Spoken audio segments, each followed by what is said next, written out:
When Tom and his family moved into the old Henderson place on the outskirts of their small town, it was under the promise of a fresh start, away from the bustling noise of the city they'd left behind. The house, a sprawling two-story Victorian, was tucked away at the end of a winding dirt road, surrounded by dense woods that stretched as far as the eye could see. It was the kind of place that, despite its age and slightly run-down appearance, seemed to whisper of hidden stories and secrets waiting to be discovered. Tom, a curious 12-year-old with a wild imagination, was immediately captivated by the house's mysterious charm.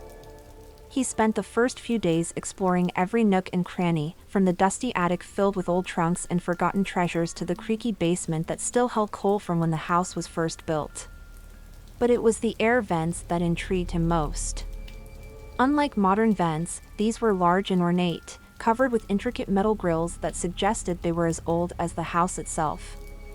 One evening, as Tom lay in bed listening to the sounds of the house settling, he heard something unusual, a faint whispering coming from the vent in his room. Initially, he thought it was just the wind, as the old house was full of drafts. But as he listened more intently, he realized the whispers were forming words, repeating over and over, "Help me, find me." The next morning, Tom approached the vent, his curiosity piqued. He called softly into it, "Hello?" To his surprise, a small, timid voice responded. "Hello, who are you?" Tom jumped back, his heart racing. He had half expected no reply, half hoped for one. Gathering his courage, he moved closer and asked, "Who are you? Where are you?" "I'm Emily," the voice said. "I live here, in the vents. I've been waiting for someone to hear me." Tom, both excited and unnerved, spent the entire day talking to Emily through the vent. She told him she had been living in the vents for a long time, ever since she could remember. She spoke of secret passages within the walls and stories of the people who had lived in the house before Tom's family. As days turned into weeks, Tom learned more about Emily and her life in the vents.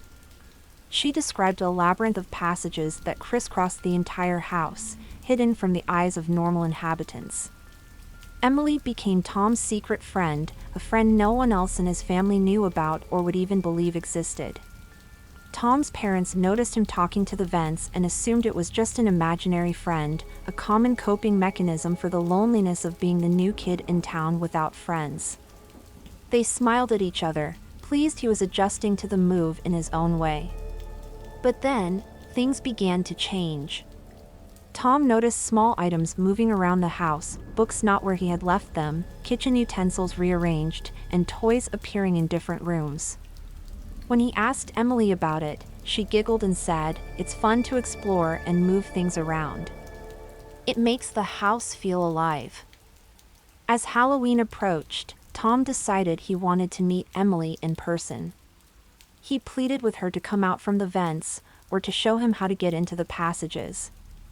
After much coaxing, Emily agreed. "Meet me in the basement tonight, by the old coal chute. It's one of the entrances to my world," she whispered excitedly. That night, Tom snuck out of his room and down to the basement. The house was silent except for the occasional groan of the old wooden structure. He found the coal chute, an ancient metal door set low in the wall that he had never noticed before. With a trembling hand, he pulled it open and peered inside. There was a small tunnel, just big enough for a person his size to crawl through. "Come on, Tom," Emily's voice echoed from deep within the tunnel. "Come find me." Heart pounding, Tom crawled into the chute, the metal cold and rough against his hands and knees. The tunnel was dark and narrow, the air musty with the smell of old earth and mold. He could hear Emily's voice ahead, encouraging him to keep going, guiding him deeper into the labyrinth. As he crawled further, the tunnel began to descend, winding down into the darkness. The air grew colder, and the walls seemed to close in around him. Tom's excitement mingled with a growing sense of dread, the feeling that he was moving towards something unknown and perhaps dangerous.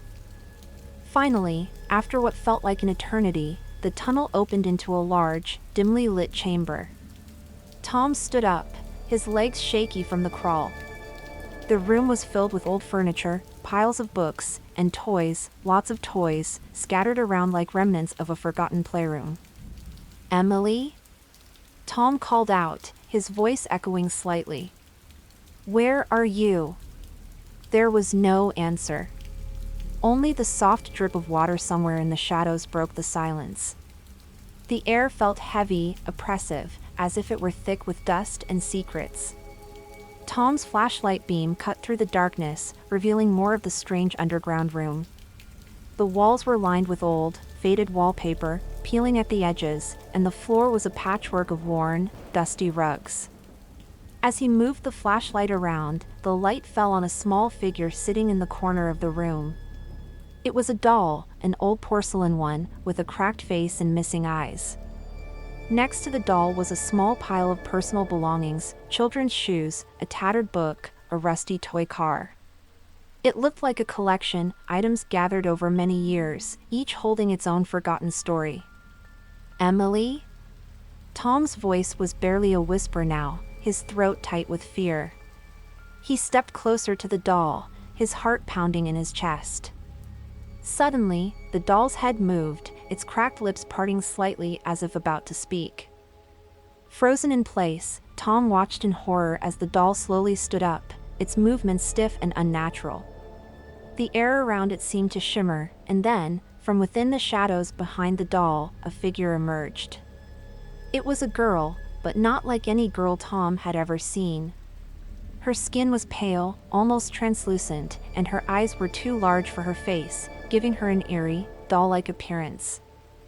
"I'm Emily," the girl said, her voice echoing strangely in the chamber. "I'm so glad you came." Tom stumbled back, his mind racing. This couldn't be real. Emily was just a voice from the vents, a friend he had imagined. But here she was, a ghostly figure in a forgotten underground room, surrounded by decades of discarded memories. What are you?" Tom managed to stutter, his back hitting a cold wall. Emily tilted her head, considering his question. "I'm what the house made me," she replied cryptically. "I'm its memory, its keeper of secrets. And now you're part of it too." The room seemed to grow colder, the shadows deepening. Tom felt a chill run down his spine as he realized the implications of Emily's words. He wasn't just finding Emily, he was becoming a part of the house's hidden world, another secret kept in the depths of its sprawling architecture. Emily moved closer, her steps silent on the dusty rug. "You can stay here with me," she continued, her voice soft yet insistent.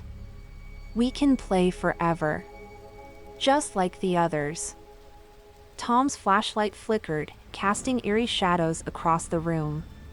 He glanced around and noticed other figures emerging from the darkness, all children, all with the same oversized, luminous eyes as Emily. They moved slowly towards him, their expressions blank, as if they were sleepwalking. Desperate, Tom looked around for an escape.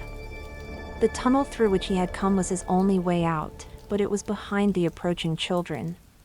He needed a distraction, something to give him a chance to slip past them and escape back to the surface. "Okay, Emily," Tom said, forcing a calm he didn't feel. "I'll stay and play. What should we do first?" Emily paused, and a smile flickered across her face. "Really? You'll stay?" Her voice was hopeful, almost childlike. "Yes," Tom replied, taking a slow step towards the tunnel, his eyes on the children blocking his path. "But I need to go get my games from upstairs." "We can't play without my games, right?" Emily considered this, then nodded. "Quickly, then. Bring the best ones." Seizing the moment, Tom darted towards the tunnel. The children turned to follow, but he was already crawling as fast as he could back through the narrow space, his heart pounding in his ears. Behind him, he could hear Emily's voice, calling softly, "Come back soon, Tom." "We're waiting." Tom didn't look back. He pushed forward, scraping his knees and elbows, the tunnel seeming to stretch on forever. Just as he began to fear he would never find his way out, he saw the light from the basement. Almost sobbing with relief, he emerged into the cold air of the cellar, slamming the coal chute door behind him and scrambling up the basement stairs. He burst into the kitchen, where his family was gathered for a late-night snack, their faces turning in surprise at his sudden appearance. "Tom, where have you been?" his mother asked, concern in her voice. Out of breath and covered in dust, Tom tried to explain, his words tumbling out in a rush. But even as he spoke, he knew how unbelievable his story sounded. His family listened with growing skepticism, exchanging glances that told Tom they thought he had let his imagination run wild. But Tom knew he had experienced something real and terrifying. He insisted, his voice growing more desperate, "You have to believe me. There's something in the house, in the vents, under the ground. I spoke with Emily, the girl who lives there." His father, a pragmatic man, placed a hand on Tom's shoulder, trying to calm him. "Tom, it's an old house. It makes noises, and yes, it has its secrets, but what you're describing sounds like the kind of stories that—" "No, it's real," Tom interrupted, pulling away. He raced upstairs to his room, grabbed the small digital camera he'd started carrying around, and showed them the footage he'd taken of the doll and the shadowy figures moving in the background. The video was shaky and dark, but the figures were unmistakable. His parents watched, their skepticism faltering as the reality of what their son had encountered sank in. "Okay," his mother said, her voice soft and concerned, "we'll look into it. First thing tomorrow, we'll go down there together." That night, Tom lay in bed, unable to sleep. The whispers from the vents had stopped, but now he felt a heavy silence pressing around him, as if the house was holding its breath. His mind replayed his encounter with Emily and the children over and over, each time feeling more surreal yet undeniably real. The next morning, Tom's insistence led the family to the basement. Reluctantly, his father pried open the coal chute with considerable effort. The dark opening loomed before them like the mouth of a cave.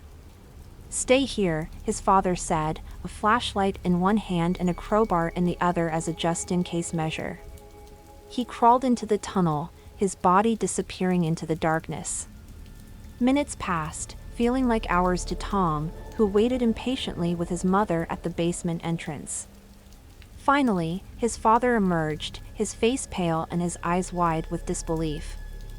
There's a room down there," he stammered. Just like Tom said. "And things. Old toys, books. It looks like someone's been living there, but it's all old, very old." His mother gasped, covering her mouth with her hand. The revelation that their son's stories were not just products of an overactive imagination but based on some eerie truth shook them deeply. Determined to uncover more about the house's history, Tom's family spent the day digging through old records and newspapers at the local library.